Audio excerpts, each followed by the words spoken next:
Hello. We are going to be working today on open houses.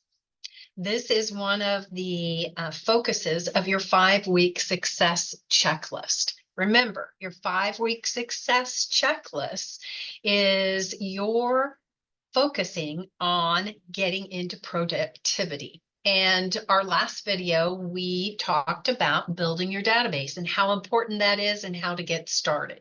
And so today we're going to talk about a lead gen activity that I love. It's near and dear to my heart because it is how I got my very first buyer as a brand new agent within my first 2 weeks of being licensed. I didn't know what I was doing. Somebody said you should do an open house. And I'm like, okay, I'll do an open house. I only knew one agent in our office. I went to him. I said, do you have anything that I could hold open? He goes, yeah, I've got this listing. He told me okay, so I scheduled it. I didn't know that I should have previewed it in advance. It was in early March. It was very cold outside. So on the Sunday of my open house, I go and I put a pointer sign at the end of the street. I remember it was off of Knoll, close to Roland Park. And it was just this little ranch. It was vacant. I went in, it was really cold, and I couldn't get the furnace to come on at all. And so I was like, okay. So I called the listing agent. It's Sunday. He didn't answer. I was like, great. What do I do? Luckily, the oven worked because I turned on the oven. That was the only way I kept from freezing to death. But that was my first open house. I was fortunate. I got really good traffic. I got 3 really good leads, and one of them turned into my first buyer. And I'll tell you a little secret. I have yet, 20 years later, confess to Renee that she was my very first client. There's something very special with having a first-time home buyer as your very first client because they don't know what you don't know. And I didn't know a whole lot. I went, I got my license just like you did. I knew this much, actually this much. And so I did this open house and I was winging it. I thought, okay. So I got lucky. And then I learned how to get better and better at my open houses. And for me, it was the second leading revenue generator for my real estate business. Number 1 was my database. Number 2 was open houses. And number 3 were internet leads off of my listings. So those were the key areas that I got business in real estate. So let's go into open houses because I love open houses. And I'm going to show you how to learn more about open houses and know that the first couple of times you do it, you're going to feel awkward and weird. You're not going to be polished. Well, some of you will come off looking pretty polished. Some of you will look awkward and weird. And you are looking to get better. Remember, none of us come in to real estate knowing all of it. Matter of fact, all of us have a learning curve. Some of us more than others, depending on what our background has been and what we did prior to real estate. So open houses for me was a perfect fit. I got to where I loved them. It doesn't mean that sometimes I had bad ones. Sometimes they weren't as fruitful as some of the others. But it's a numbers game. It's about getting in front of enough people who might have a real estate need. And if you remember in one of my previous videos, I talked about the first place that buyers actually start dipping their toe into looking at houses is through open houses once they've been shopping online. So most potential buyers start online and then they want to see an actual house because pictures show you some, but not all. And it's very hard to figure out the layout sometimes of a home by individual pictures. So that's where buyers can go, and they don't have to have their own agent to go visit an open house. So that's why you have the potential of finding an unattached buyer coming through your open house. So how do you find them? What do you do? Well, let's go to one of the resources that I've created for you, and that is my open house booklet. So let me get that open for you so that you can look at it. It'll take me just a minute. Oh, I know where it is. It is right here. And let me first show you where you're going to find the open house booklet. Okay. Do you remember when I was going over resources in one of my earlier videos? And there we go. Our coaching website, coachingkc.com. Come up here to launch coaching/resources. And you're going to go down to the open house booklet. You're going to open that up. And let me stop the share because I don't think it'll go with me when I click on the next screen. So hold on a second. And let's go to the actual booklet so we can start going through it, because I want to get you pumped up about open houses. I loved them. And so let's talk about open houses.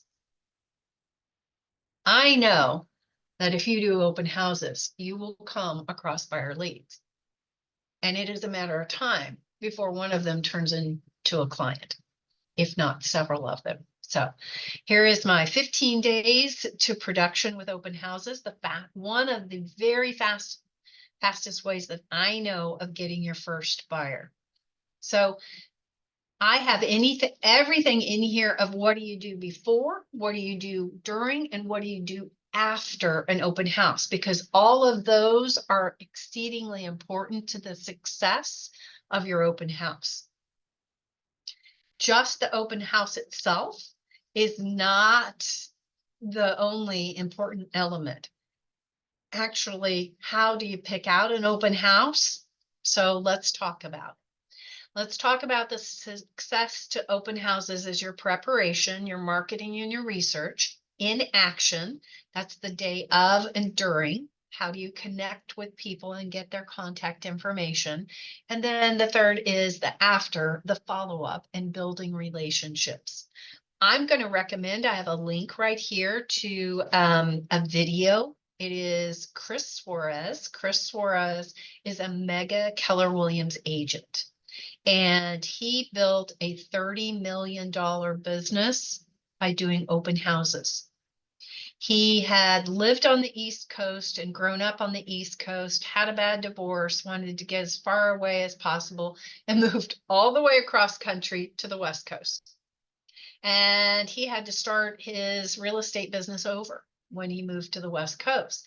And he thought to himself, what is the best way for me to get into this new city, this new place that I live? How do I start getting in front of people about real estate? And he decided to do it on open houses. And what I love about this video is that he's going to stretch your mind that open houses can be done at different times than a Sunday afternoon.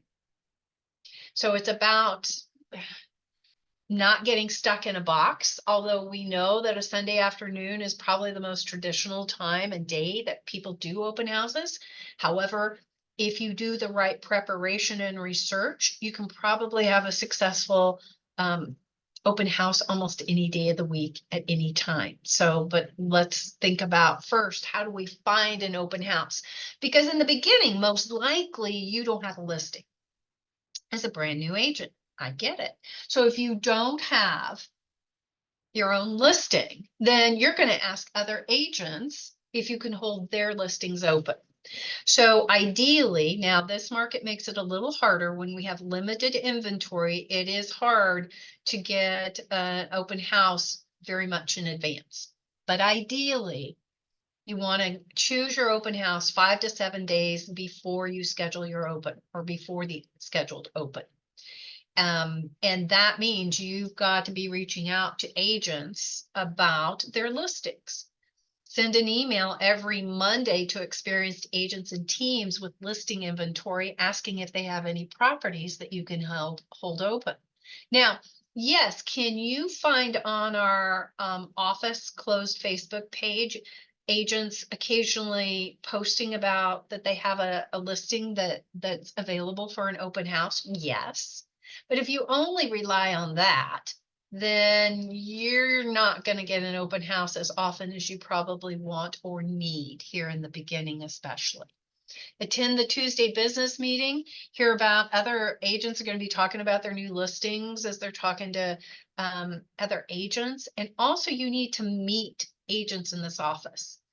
Every time you come to the business meeting, you should be introducing yourself to someone you don't know, because you never know when they're going to have a listing that you would love to hold open.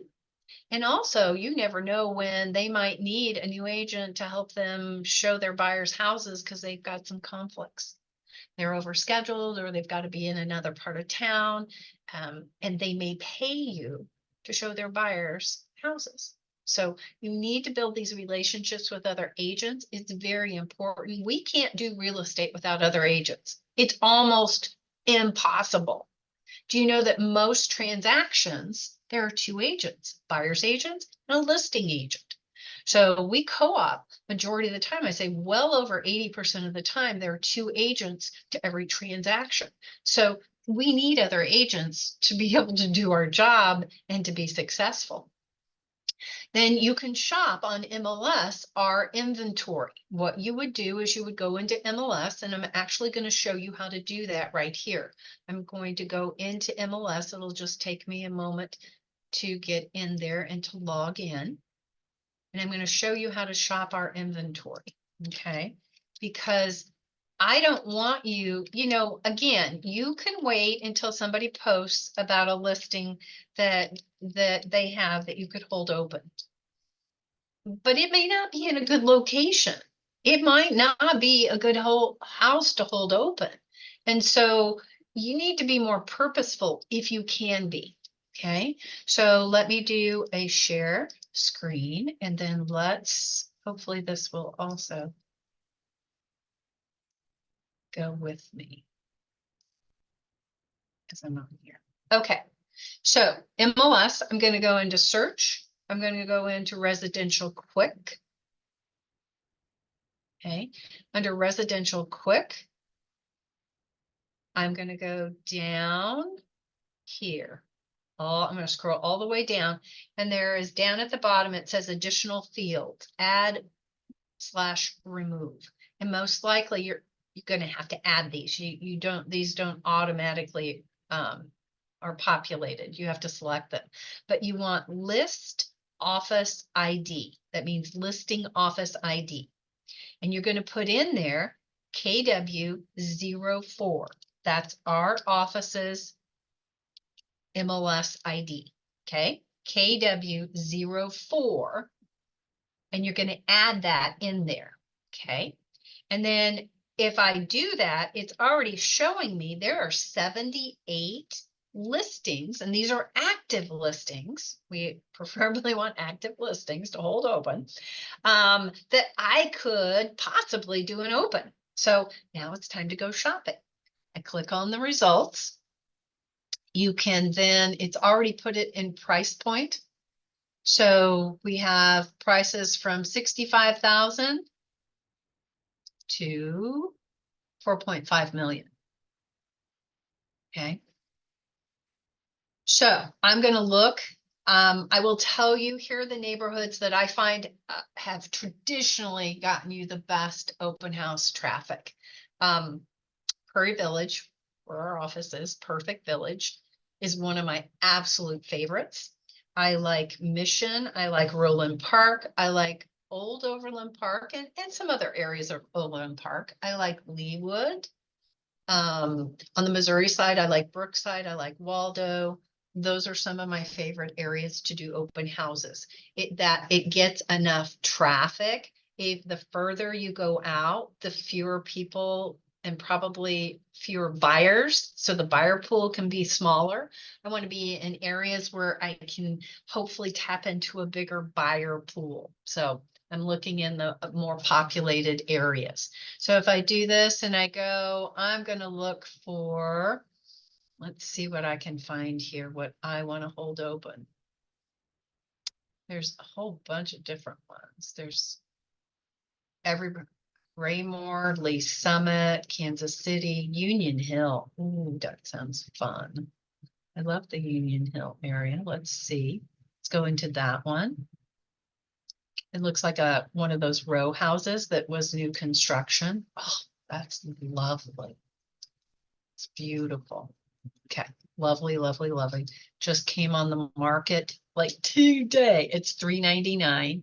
And Kit Halterman, one of our very successful single agents in this office, that's her listing. Okay, so you would want to reach out to her.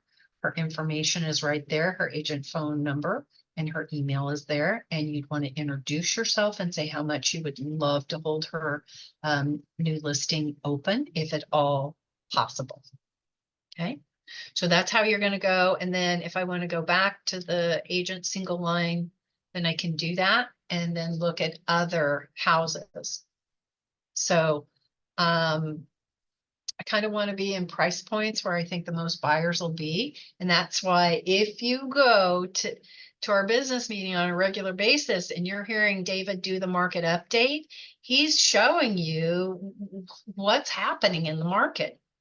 And then you can go in and figure out what price points are houses selling the most. And then you want to be in that price point in that area. Remember, the price points are going to be different in different areas of town. The most active price point in Missouri, in Jackson County, may be very different than what it is in, say, Johnson County. So you'll want to look at that. Again, we want to be in the pool where the most buyers are. So I really, really recommend being a little bit picky about where you hold your opens. So let's go back to the booklet. Now that I've shown you how to go shopping in MLS. Okay, let me share screen again. Here we go. Some other things about criteria about looking for an open house is I would prefer new to the market, because then there's a desire and maybe a pent up desire for buyers to want to see that property because it's brand new and they've got to go see it. Might go under contract really quickly. Priced right. Yeah, where are the most buyers? Like I said, the numbers I have in the booklet are a little bit dated. They don't reflect the last couple of years. Location matters. The close-in neighborhoods are proven winners, like I said. Prairie Village, and then on the Missouri side, Brookside, Waldo, all of those good listing photos. That's what draws in buyers. I'm a real stickler for listing photos. If you want to be a professional real estate agent, you better be paying for professional photos, especially if you want to be a listing agent. How are you going to go to a potential seller and say, hey, here's my marketing materials, and you've got really bad photos of your listing, or you've got ones you did on your phone and they're crooked, or the lighting's bad and what have you. Now, that's your ideal criteria for an open house. However, sometimes you can't hit all of that criteria and you're not going to find a perfect one. Then you're going to find the next best one. Now, here's my caveat.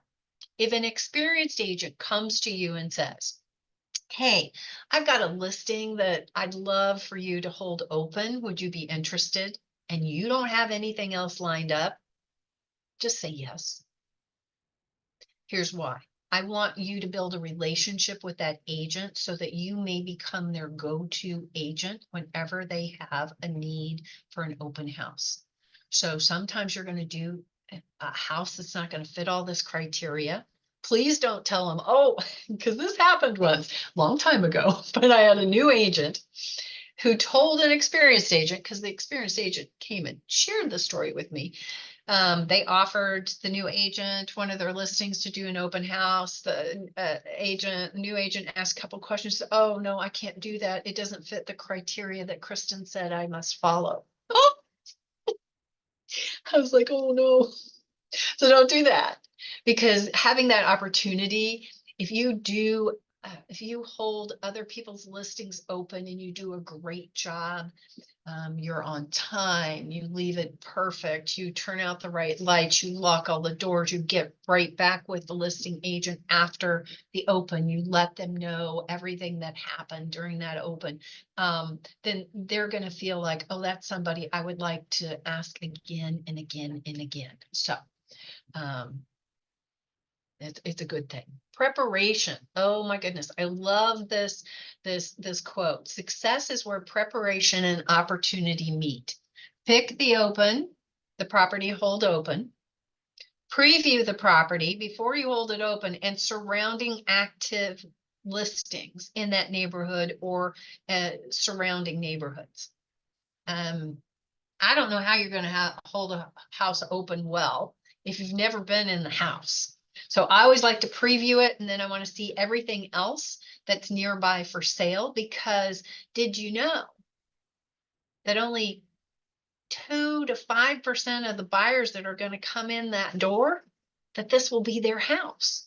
So the majority of people that come and visit you at an open house, that house is not going to be theirs. And if you don't know anything about any other houses for sale in the area, you have little to no value to them. You're just a nice agent they met. So we have to show value. We have to show that we know something they don't and be able to offer that to them. So I want to be able to say, well, what was it about this property that didn't match your needs? And they say, well, I really love to cook. I want a bigger kitchen. I want an island. And then you would be able to say, because you previewed properties, you'd be able to say, you know what, 2 blocks over, there is a kitchen in this house for sale that I think might be what you're talking about. Could we schedule a showing after this open, or maybe tomorrow morning? I'm also going to research properties that are less expensive. That usually means a smaller, and more expensive, bigger is usually what that translates to. I don't necessarily go and preview them. I just pull them up on MLS, so I have a list of them. I don't make copies of the list because I want to be able to say to them, would you like me to send you these additional properties? I don't want to give something to them unless they give me something, like their contact information. Marketing. You're going to need to prepare flyers. There are a lot of lenders who will help you. If you've started to partner with some lenders, they have the marketing software. They'll create them for you. They will co-market with you, which is fine. And some of them will say, hey, I'll come to the open house and help you host it, which can be very beneficial. Because people, they want to know more about how much would it cost me monthly if I was to buy this house at this price, that type of thing. So that can be very helpful. And then you want to invite the neighbors to your open house. You're going to think, why would I want the neighbors to come? And you're going to hear some experienced agents say, oh, hate it when the nosy neighbors come. I don't. Here's why. Neighbors may be thinking about selling their house. And it would be a rare homeowner that would come into an open house and announce to you right away, hey, I'm thinking about selling my house. No, they're coming to check out their neighbor's house, to see how their house might match up, and to see if maybe they could list their house for the same price as their neighbor, or maybe more. So I always pretend that I'm on a quasi listing appointment, because they're checking me out. They're checking out their neighbor's house, and they can be a wealth of information, especially if this house is getting a lot of interest. You can say, hey, there have been quite a few buyers interested in this home. You live in this neighborhood. Do you know anybody who's thinking about maybe selling their house? I don't say, do you want to sell your house? Because sometimes they feel like they get on the defense if you go there. I just say, do you know of anyone in the neighborhood who might be interested? Okay. So marketing is so important. You should knock on 100 doors of the neighbors and invite them. Remember, the preparation is critical to you getting traffic to that open house. It hurts my heart and also frustrates me when I hear a new agent say, nobody showed to my open house. Told me they didn't do enough in their preparation. They didn't invite enough people. They didn't do enough activity before the open house to drive traffic. Pointer signs are great on the corners to direct people to your open house, and you can get lucky that you'll get some leads that'll come that way. But if that's all you're relying on, then you're just trying to build your business on the lucky factor. And that is not a success plan. So you need to generate the traffic. Invite the people that you know, and you might think, oh, but nobody in here is looking to buy or sell a house. Why would they come? Well, I asked them when I was a new agent, I say, come visit me, come support me, and see this house. It's really cool. It's got some cool decor. It might give you some ideas of what to do with your home. Or just come support me. I need them to see me just like you need everybody you know to see you in the role of an agent. It's one thing for you to tell them, it's another for them to actually see you in that role, doing what you're now doing. Plan your pointer sign strategy. There are different strategies. One agent in our office, she puts out no less than 15 to 20 pointer signs to her open house. You might think, oh my God, that's ridiculous. No, it creates attention. People are like, what's going on? What's going on? There's another pointer sign. There's another pointer sign. Too many times agents have too few pointer signs, and somebody will turn onto the street where the main pointer is, but then they don't know where else to go. They're like, where's the open house? There's not another sign taking them there. So it's very important that you do that. So here's the thing is you're going to have to start building an inventory of pointer signs. Don't spend a lot of money. They get stolen, they get smushed, they get crumpled, they get all sorts of stuff happens to it. So, and if you don't have many here in the beginning, ask the listing agent if they have some extras you could borrow for this open house until you start to build your own inventory. But you're going to need pointer signs. Just please don't get personalized ones. Just get the ones that you can buy here at the office and keep it simple for now and keep it cost effective.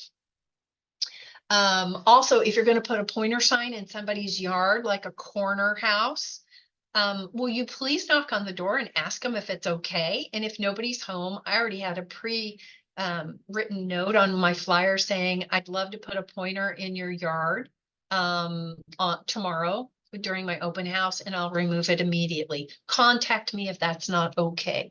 I can't tell you how many property owners would say thank you. No agents ever asked me if that's okay. I would even follow up with a thank you note, and that really got attention with homeowners. Read and have a copy of the seller's disclosure, because most of the questions a buyer is going to ask is going to have to do with what's in that seller's disclosure. How old is the furnace? When did they put on the new roof? When did they put the addition in? All of that. And don't assume that the listing agent has one there in the property. They could have had one and somebody else picked it up, a buyer or buyer's agent picked it up during a showing. You'll need sign writers. You also need the sign writers with your name and phone number. You can slip the listing agent's name out and put the open Sunday or open 2 to 5 today. You need those. And then you can put your name in there, but pull it back out after the open house. And you can order those sign writers, those name writers from Miriam Signs, and you can do it off of our portal, our office portal. I have a showing kit or box. I have a box. Matter of fact, I'm going to grab it and try to show it to you. I won't grab it. It's a Tupperware box, like a file box. Then I have in it, I have business cards, I have pens, I have matches. I have a candle because not every listing smells good. I have spray because some listings really don't smell good. I have wipes. I have wipes for me. I have wipes for counters, like Clorox wipes, because not every listing is clean. I have an open house visitor sign-in sheet, which I have a power tool that I've designed that you can literally just print up and have people use. Promoting. I love this quote. I'm a great believer in luck. I find the harder I work, the more I have of it. Yeah, luck comes usually from hard work. So spreading the word, digital, emails, social media, Facebook, Instagram, X, create events if you want and invite people. Do when you go to preview the house, maybe you do a little preview video in front of, like, if it has a really nice fireplace or something, you do a video, say, hey, on Sunday, I'm going to be here from 2 to 5. Come visit me at 123 Main Street. Hope I get to see you. Videos get a lot of play on social media and get a lot of attention. MLS makes certain that the listing agent enters the date and time of the open in MLS. You can't do that. Only the listing agent can do that. So you better be checking, because sometimes they forget. They mean to, but they forget. So you need to be checking like the Friday before, like a Sunday. And if it's not in there, you need to reach out to that listing agent, say, hey, just a reminder, remember, I'm going to be holding your listing at 123 Main Street open on Sunday from 2 to 5. I didn't see it in MLS yet, because they need to do that. Then I'm going to print out some open house flyers that I'm going to have for my door knocking, to invite the neighbors, and then to pass out during the open house. Now let's talk about in action during day of the open house. I'm going to get there early. I put my pointer signs out early in the morning of my open. Some people, they're different strategies, not right or wrong. Some people put them out the night before or the day before.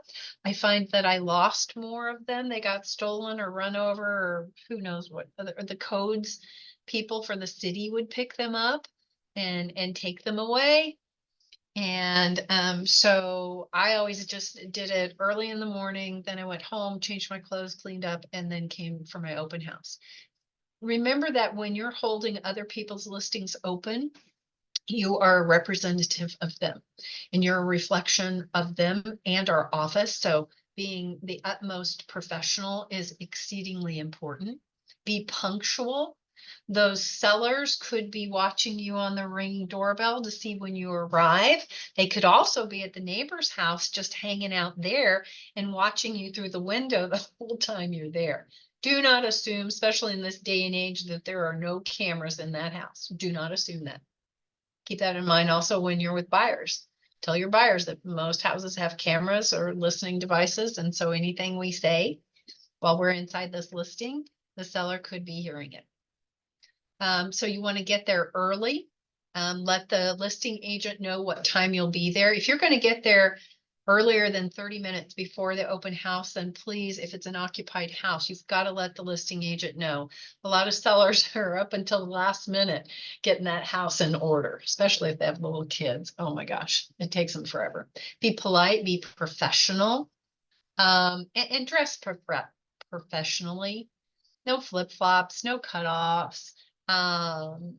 You don't have to be in a suit and tie. You don't have to be in a dress, but look clean. Don't look like you just rolled out of bed. Okay, please. Be safe. Carry your cell phone with you at all times. Do not put it down. Keep it with you. Partner with another agent. Like I said, I highly recommend that, or a lender. Sometimes an insurance agent or a title company person will help you host an open house. Clean up after you're open, turn off lights, and make certain all doors are locked that were originally locked. Be careful about locking the garage door that goes to the house. Most people come in through their garage and they have no front door key. I can tell you.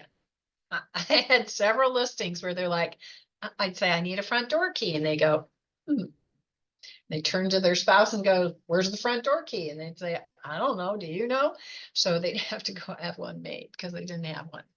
Okay, greeting visitors, introduce myself. I tell them a couple of things about the house. I just say, hi, I'm Kristen. Thank you so much for coming to my open house. Let me tell you a little bit about this house before I let you go off and enjoy it on your own.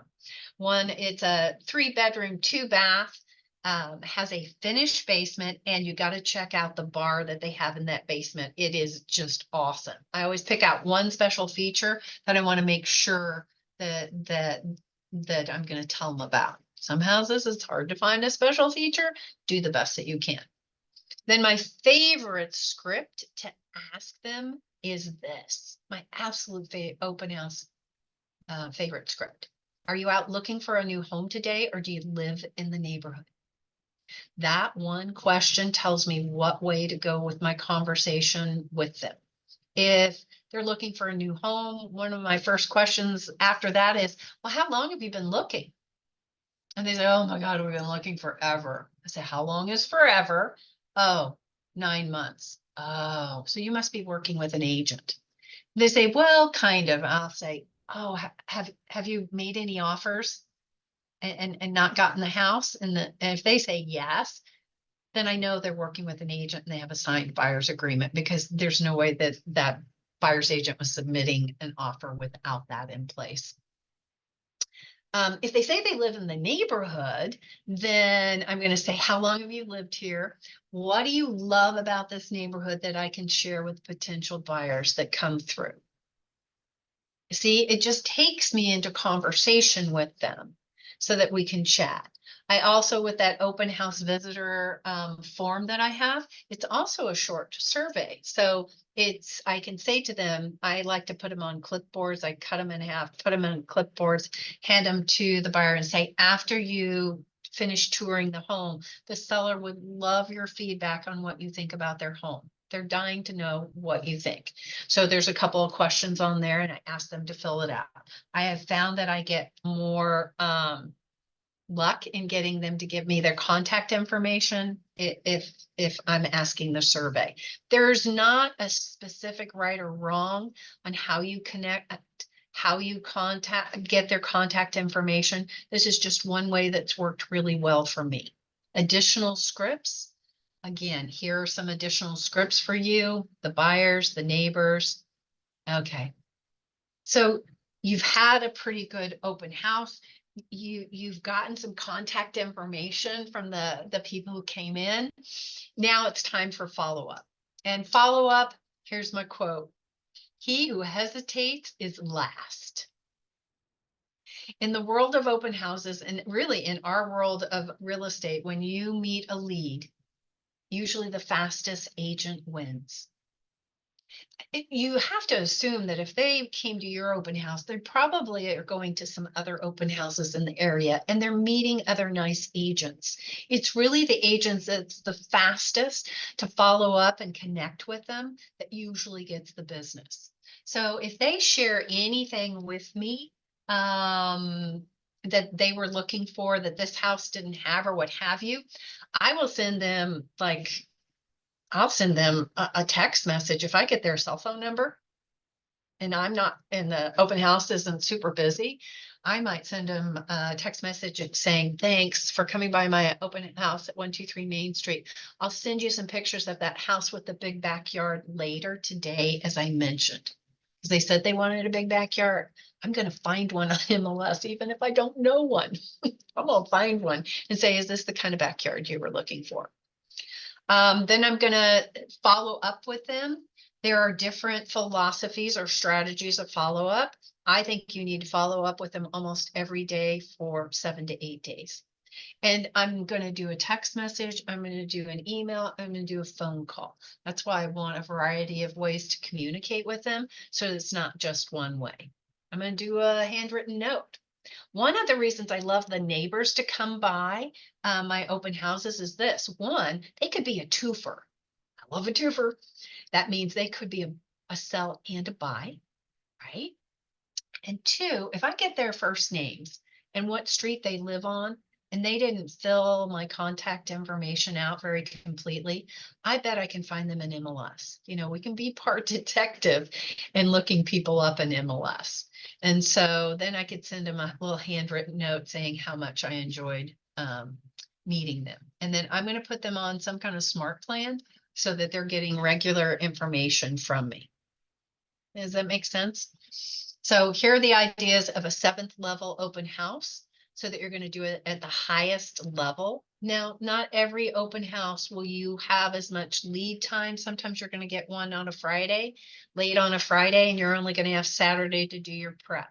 I get that, but try to do as much as possible to drive traffic so that you can get in front of enough people that there's going to be somebody that you're going to be able to connect with and help. So I hope this is helpful. Go do an open house. Bare minimum, go visit some other people's open houses so you can start seeing how other agents do them. You'll get ideas. You'll get better and better every time you do them. Again, you're building skill and knowledge. So go do it today. I appreciate you guys listening, and I hope I can get you as excited about open houses. I always thought of them as me hosting a party. So I always had music on. I had just a little bit of beverage, like some bottled water, and then a small plate of cookies. I found when I bought a lot of food, most people won't eat that much of your food at the open house, and I just took it home and ate it. So I was like, oh God, I can't keep doing this. This is not a good this is not a good plan for me. Take all this food home. So I would just have a little something. Okay. Go have fun, do open houses, and go find some people you can help. Thanks.